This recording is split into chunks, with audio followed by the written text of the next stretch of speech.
4월 22일 새벽기도에 나오신 성도님들을 주님의 이름으로 환영합니다. 오늘도 하루의 첫 시간을 하나님께 드리는 주님의 아들, 딸들에게 꼭 필요한 생명의 말씀을 통해 오늘 살아갈 새 힘과 능력 주시길 간구합니다. 다 함께 새 찬송가 338장 내 주를 가까이 하게 함은 찬송하면서 새벽기도를 시작하겠습니다. 338장 내 주를 가까이 하게 함은. 어제 저녁에 성도님이 오셔갖고 기도하러 오셔서 이걸 피아노 이렇게 반주하면서 부르시는데 갑자기 오늘 새벽에 이걸 해야 되겠다라는 생각이 들더라고요. 되게 좋아서 같이 부르겠습니다. 내 주를 가까이 하게 함은 십자가 짐 같은 고생이나 내 일생 소원은 늘 찬송하면서 주께 더 나아가기 원합니다. 내 고생하는 것 옛 야곱이 돌베개 베고 잠 갔습니다. 꿈에도 소원이 늘 찬송하면서 주께 더 나아가기 원합니다. 천성에 가는 길 험하여도 생명길 대나니 은혜로다. 천사 날 부르니 늘 찬송하면서 주께 더 나아가기 원합니다. 야곱이 잠 깨어 일어난 후 돌단을 쌓은 것 본받아서 숨들 때 되도록 늘 찬송하면서 주께 더 나아가기 원합니다.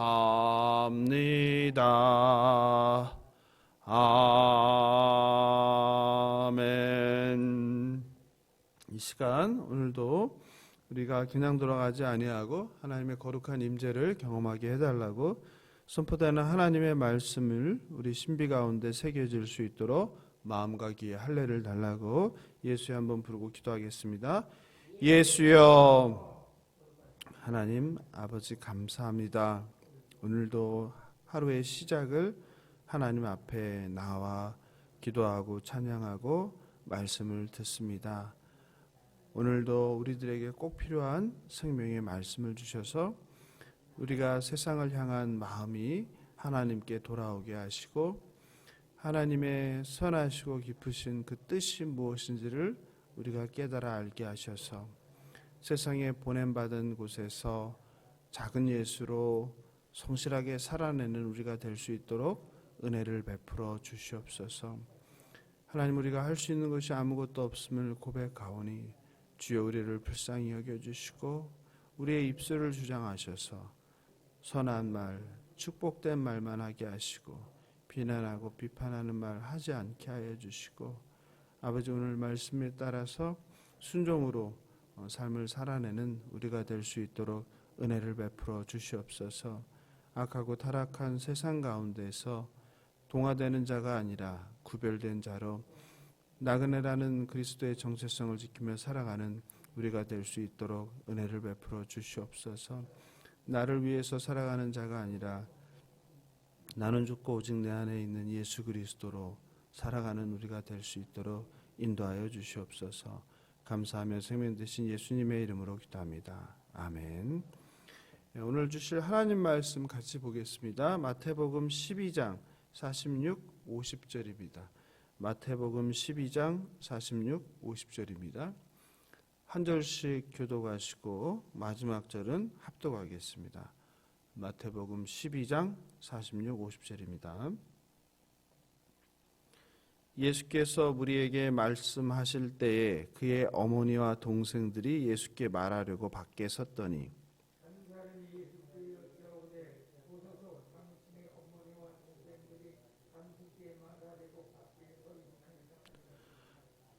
말하던 사람에게 대답하여 이르시되 누가 내 어머니이며 내 동생들이냐 하시고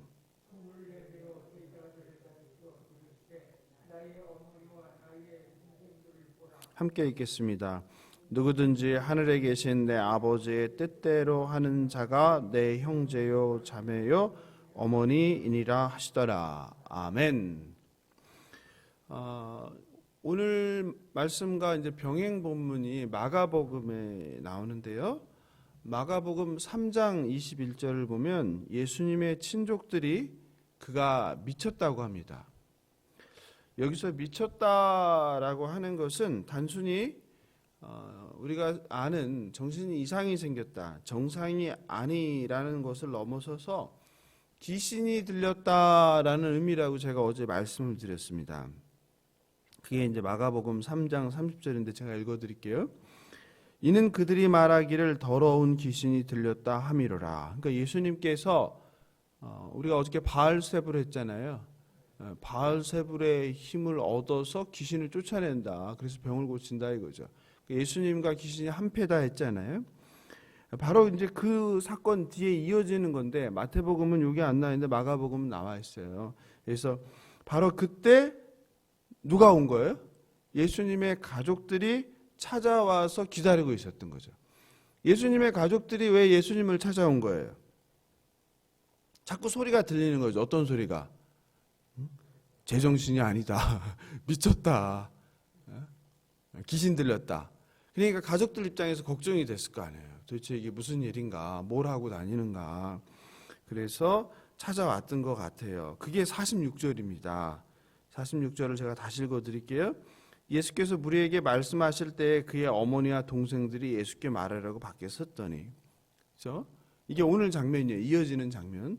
이를 본 아마도 제자 중에 하나가 예수께 어머니와 동생들이 찾아왔다고, 예수님 지금 엄마와 동생들이 찾아와서 기다립니다, 이렇게 전하는 장면이죠. 그런데 예수님께서 가족들의 걱정을 아랑곳하지 않고 정말 제정신이 아닌 듯한 말을 합니다. 그게 바로 48절이에요. 48절 같이 읽어볼까요? 말하던 사람들에게 대답하여 이르시되 누가 내 어머니이며 내 동생들이냐. 이렇게 번역했는데 정확한 번역은 이거죠. 내 어머니랑 내 동생이 어디 있단 말이냐. 그 얘기하는 거예요. 바로 앞에 서서 기다리는데 거기다 대고 내 어머니랑 내 동생들이 어디 있냐 이런 말이에요. 그죠? 그러니 가족들은 어떻게 생각했겠어요? 아, 소문대로 얘가 정말 미쳤구나, 제정신이 아니구나, 귀신이 들렸구나, 이런 생각을 할 수 있겠죠. 그리고 나서 예수님께서 놀라운 말씀을 하십니다. 그것이 바로 무엇입니까? 가족이란 무엇인가에 대한 정의를 내리세요. 그게 50절입니다. 같이 읽어보겠습니다. 누구든지 하늘에 계신 내 아버지의 뜻대로 하는 자가 내 형제요 자매요 어머니이라. 우리가 가족이라고 하면 어떤 걸 가족이라고 합니까? 상식적으로 모든 나라, 모든 민족이 특정한 경우를 제외하고는 혈연관계 또 결혼관계로 이루어진 개념이죠. 국어사전을 보면 이렇게 얘기해요. 부부를 중심으로 하여 그로부터 생겨난 아들, 딸, 손자, 손녀 등으로 구성된 집단, 즉 혈연관계, 부부관계를 통해 이루어진 사람들을 가족이라고 한다. 그렇게 이야기하죠. 그런데 오늘 예수님께서는 전혀 엉뚱한 이야기를 하세요. 가족이 무엇인지에 대해. 그리고 우리가 알고 있는 가족의 개념과 달라요. 우리가 알고 있는 혈연관계 그리고 결혼을 통한 관계가 아니다라는 거예요. 그러니까 우리 성도님들이 지금 가족으로 알고 있는 가족이 예수님의 개념으로는 가족이 아니에요. 아니라는 거죠. 예수님이 말씀하시는 가족은 어떤 거예요? 하나님 말씀대로 행하는 자들이 가족인 거예요. 이해하시죠? 그러니까 예수님이 오셔서 하신 거는 우리가 기존에 알고 있는 세상에서 이야기하는 그런 가치 체계를 무너뜨리는 일을 하는 거예요. 그죠? 오늘 본문에서 예수님께서는 가족이 무엇인지에 대해 인류가 보편적으로 가져온 개념을 완전히 파괴합니다. 혈연 관계의 생물학적 공동체가 가족이 아니라는 거예요. 그리고 새로운 가족에 대한 정의를 내리십니다.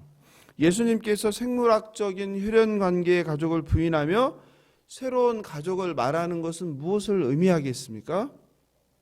그것은 다름 아니라 예수님께서 이 땅에 오심으로 시작된 하나님 나라를 의미하죠. 예수님을 통해 시작된 하나님 나라는 인간들이 자기가 주인이 되어 살아가는 나라가 아니라 피조물들이 만드시니 즉 창조주 하나님의 통치를 받아서 하나님 말씀에 순종하며 살아가는 하나님의 백성들로 이루어진 나라를 의미하죠. 그런 하나님의 통치를 온전히 받아 순종하며 뜻대로 사는 사람들이 진짜 뭐예요? 가족이라는 거죠.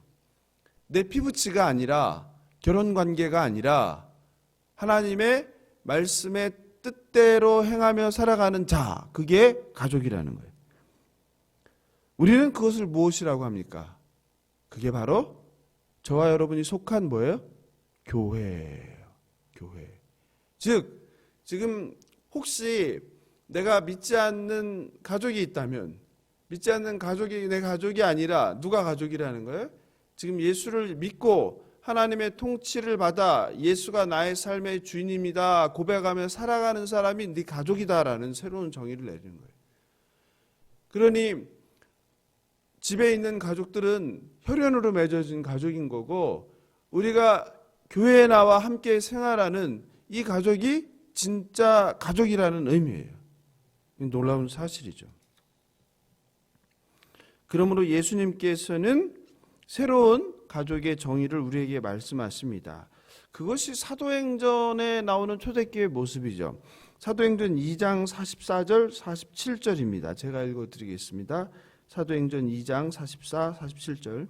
믿는 사람이 다 함께 있어 모든 물건을 서로 통용하고 또 재산과 소유를 팔아 각 사람의 필요를 따라 나눠주며 날마다 마음을 같이하여 성전에 모이기를 힘쓰고 집에서 떡을 떼며 기쁨과 순전한 마음으로 음식을 먹고 하나님을 찬미하며 또 온 백성에게 칭송을 받으니 주께서 구원받는 사람을 날마다 더하게 하시니라. 아멘. 사도행전의 놀라운 초대교회의 모습이죠. 이 초대교회는 어떤 공동체예요? 모든 물건을 서로 통용한다는 건 뭐예요? 네 거 내 거가 없는 거죠. 네게 내 거고 내게 네 거죠. 그죠? 그리고 재산과 소유를 팔아죠. 왜 판 거예요? 어려운 사람이 있으니까. 그러니까 어려운 사람이 있으면 그냥 가만히 기도하는 게 아니죠. 내 소유를 팔아서 누구를 주는 거예요? 어려운 사람을 돕는 거죠. 그래서 무엇을 이루는 거예요? 남음이나 부족함이 없이 모두가 공평하게 되는 거.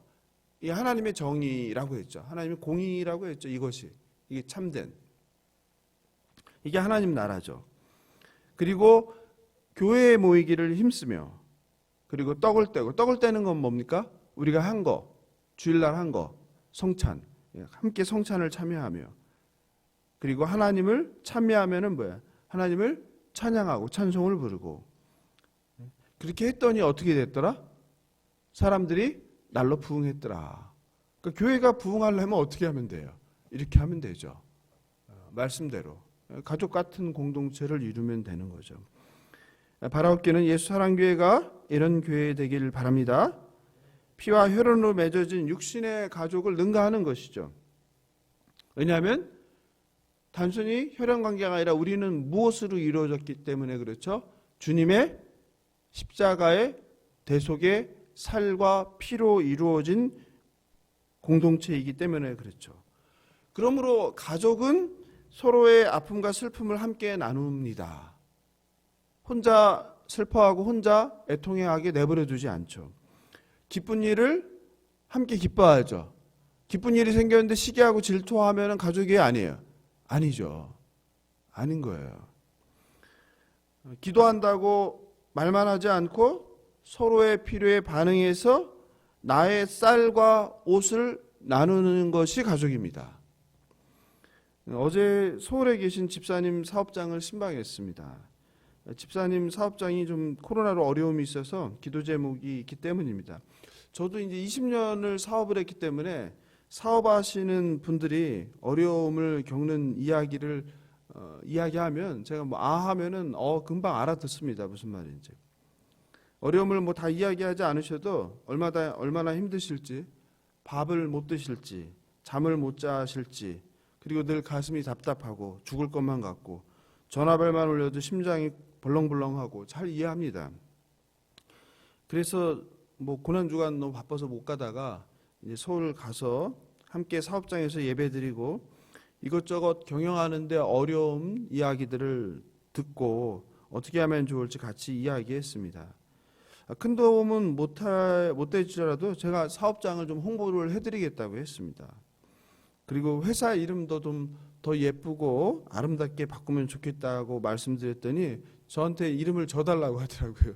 그래서 제가 그날 어제 딱 도착했는데 제가 상상했던 곳이랑은 너무 다른 곳이에요. 딱 도착하는 순간 무슨 생각이 들었냐면 그 꽃밭과 정원과 나무를 딱 보는데 산 속에 바로 있어요. 산 입구에. 그래서 에덴 동산이 떠오르더라고요. 그래서 에덴의 정원으로 하면 좋겠다. 뭐 이렇게 얘기하다가 나중에 이제 헤어질 때쯤 순간 에덴의 뜰이 딱 떠오르는 거예요. 그래서 에덴의 뜰로 하면 어떻겠냐. 그게 이제 원룸 텔인데 에덴의 뜰, 굉장히 좋은 것 같아요. 그래서 그렇게 하겠다고 하시더라고요. 그래서 제가 로고도 좀 예쁘게 만들면 좋겠다. 왜냐면 대학교 앞에 있으니까 대학생들이 그런 걸 좋아하니까. 그러니까 그거를 못 만드니까 저한테 만들어 달라고 하는데 전들 재주가 있겠습니까? 그래서 제가 이제 아는 분을 소개시켜 드려서 좀 로고도 예쁘게 만들고 이름도 이렇게 하고 전화번호도 넣고 이렇게 광고하면 좋겠다고 말씀드렸습니다. 그리고 요즘은 뭐 SNS가 중요하니까 SNS를 통해서 좀 학생들한테 좀 홍보가 될 수 있도록 하면 좋겠다고. 그래서 제가 돕겠다고 하고 제가 사진을 이제 다 찍었어요. 찍어서 만들어서 이제 어제 오후에 이제 올렸습니다. 근데 감사하게도 여러분들이 공유해 주시고 또 우리 교회 성도님들도 공유해 주시고 또 한 집사님은 이런 글을 거기다 댓글을 남겼더라고요. 제가 읽어드리겠습니다. 목사가 이런 것도 하시네요. 목회자는 교인들의 어려움에 기도만 할 것이 아니라 이렇게 발벗고 나서서 돕는 것이 잘하는 것이죠. 아주 제대로 잘하시네요. 목사가 기도만 하는 것이 아니라 성도님 힘든 일을 돕는 것이 이제 좋게 느껴져서 아마 저를 칭찬한 것 같습니다. 그런데 성도 여러분, 목사와 성도를 구분할 필요가 없습니다. 왜냐하면 오늘 말씀대로 저나 여러분이나 다 한 가족 똑같은 사람이에요. 그렇다면 가족이 어려운데, 가족이 하는 사업장이 어려운데 그냥 가만히 기도만 하고 있는 게 말이 됩니까? 그렇지 않죠. 그리고 가족이 어려운데 목사가 돕는 것이 사실은 일도 아니죠. 당연한 거죠. 그리고 그것은 목사만의 문제는 아니죠. 목사만 해야 되는 것은 아니죠. 누가 해야 돼요? 저도 광고를 하고 그리고 교회 형제 자매들이 다 광고를 해야죠. 그래서 어떻게든 도와줘야죠. 뭐 제가 거기 들어가서 돈 내고 살 수는 없지만 뭐 아는 분들한테 최대한 소개하고 알리다 보면 또 그 필요가 있는 사람이 연결해서 생길 수 있잖아요. 그죠? 예. 그래서 집사님께서는 그렇게 얘기했는데 저 목사만의 일은 아니라고 생각합니다. 모든 가족이라는 형제 자매들이 앞장서서 도울 수 있는 방법을 찾아야 된다고 생각합니다. 그게 가족이라고 생각합니다. 그것이 바로 교회입니다. 교회는 이렇게 어려움을 당한 성도를 위해서 당연히 기도해야 합니다. 하지만 항상 제가 말씀드리지만 참된 기도는 행하는 거예요. 기도를 정말 참되게 하신다면 분명히 하나님께서 말씀하십니다. 무엇을 하라고. 정말 하나님께서 고난당한 자를 위해 기도했다면 하나님께서는 분명히 그 기도하는 당사자에게도 네가 어떻게 할지를 말씀하십니다. 그것이 바로 오늘 본문이 얘기하는 하나님의 뜻대로 사는 가족입니다. 매주 주일날 잠깐 모여서 찬양하고 기도하고 그리고 헤어지면 그만인, 그건 절대 가족이 아닙니다. 공동체의 형제자매의 아픔과 고난을 남일 보듯 한다면 결코 참된 가족이라고 할 수 없습니다. 내 배우자가, 내 사랑하는 자녀가 아프거나 문제가 생겼는데 가만히 있을 부모가 어디 있겠습니까? 왜입니까? 가족이기 때문이죠. 피를 나눈 가족이기 때문입니다. 하물며 그리스도의 살과 피로 하나라는 교회가 나 몰라라 한다면 가족이라고 할 수 없죠. 오늘날 대부분의 교회가 아니죠. 그런 점에서. 초대교회만 그렇게 할 수 있는 겁니까? 사도행전에 나오는 교회만 특별한 교회입니까? 그래서 서로 떡을 떼고 함께 불어 찬양하고 유무상통하고 거기만 가능한 거예요? 거기만 가능한 걸 왜 성경에 넣어놨어요? 교회가 못하고 있는 거죠. 왜? 사람들이 물욕에 가득 찼기 때문에. 내 건 내 거고 네 것도 내 거고 이런 심보니까 어떻게 교회가 가족으로 이루어질 수 있겠습니까?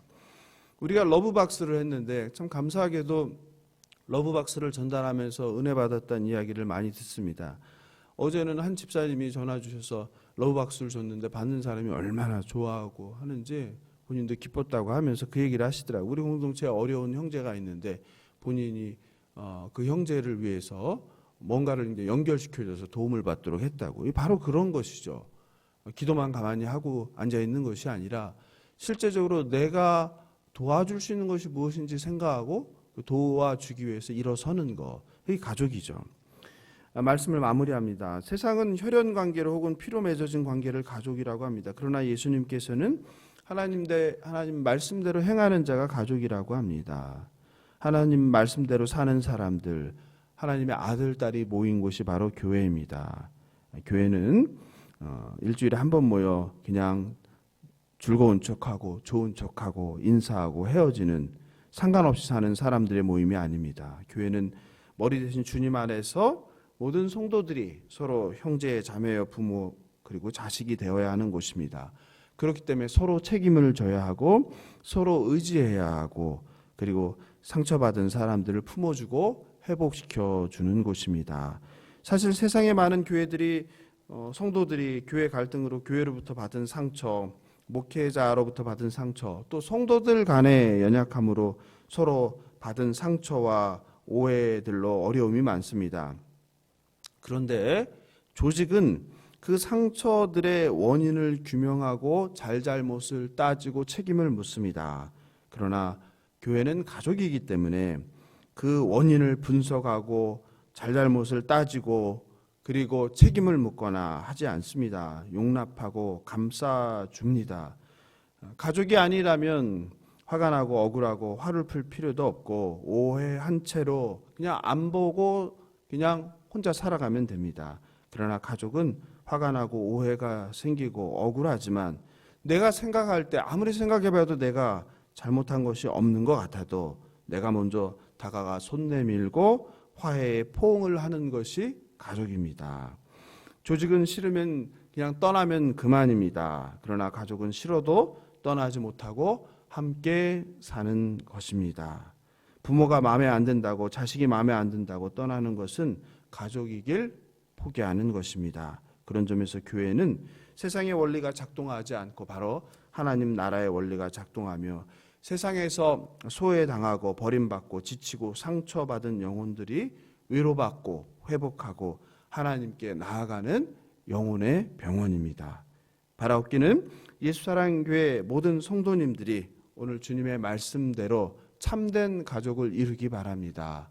혈연의 가족에만 빠져 있지 마시고 결혼으로 맺어진 가족에만 빠져 있지 마시고 예수를 믿고 예수님의 제자여 하나님의 아들, 딸이 되었다면 오늘 예수님께서 우리에게 주시는 참된 가족,